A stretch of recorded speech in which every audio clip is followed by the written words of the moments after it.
Hello, I'm AJ Alfafara, Director for Social Media of National Council for Solo Parents. So we are here today sa Surigao del Norte para po makapagbisita sa ating mga LGUs, no, all around, to check up with regards to the implementation of RA 11861, itong amended Solo Parents Welfare Act. So nakapag-ikot kami kahapon. At the same time, today ay nagbigay ng more details regarding sa batas natin at naibaba sa pakikipagpulong sa solo parents dito sa Surigao del Norte. So among Surigao del Norte, we have a NCSP Surigao del Norte Council.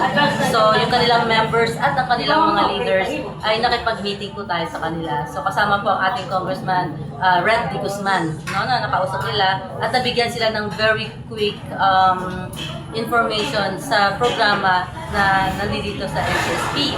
At the same time po, in-introduce din namin sa kanila ang mga partner na advocate partners na nagbibigay ng programa tulong para sa mga solo parents. At ganun din po, ako ay isang executive convener ng Divorce Pilipinas Coalition na isa rin pong advocate partner ng National Council for Solo Parents dahil kinikilala po nito ang karapatan ng mga solo parents na matatagal ng hiwalay ngunit kasal pa rin sa papel. So ito po ay ating isinusulong sa Kongreso. At kami po ay nagpapasalamat for having us, lalo na po shout out, no, sa ating leadership ng NCSP Surigao del Norte Council. So thank you po at nawa we can come back visit here again.